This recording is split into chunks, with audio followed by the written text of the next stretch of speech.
మీరింకా ఎందుకున్నారు? ఇంకా టాబ్లెట్లు ఇవ్వలేదమ్మగారు. ఈ వేసుకోకపోతే నందికమ్మడు శాశ్వతంగా గుడ్డిదైపోతుందంట. గుడ్డిదైపోతే పెళ్ళాగిపోతుంది కదా. ఆస్తి కోసం గుడ్డిదాన్ని కోడలుగా తెచ్చుకోవాలని తారమ్మగారు అనుకోరు కదా. ఒళ్ళెలా ఉందే? నా వాళ్ళకి బాగానే ఉంది.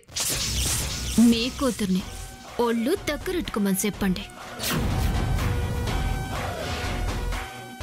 పెద్దమ్మగారి వంశగౌరవం పోయే పనులు ఏం చేస్తా ఉందో అన్నీ పోలీసులకి ఎప్పుడూ అర్థమైపోయినాయి.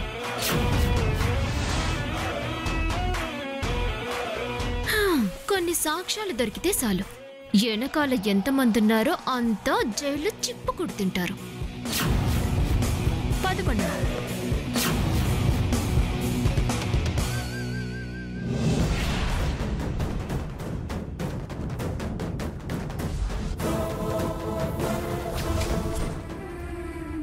అమ్మగారు ఎల్లొత్తానమ్మగారు. భూమి ఒక్క నిమిషం ఆగు. అవంతిక, అవంతిక, ఏంటత్తయ్యా? ఓసారి నందికని తీసుకునిరా.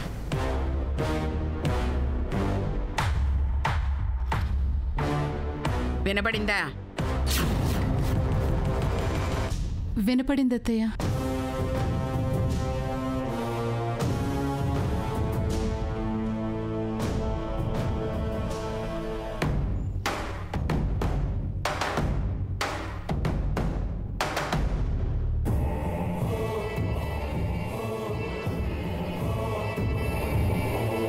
పానుంది, నిలబడవు.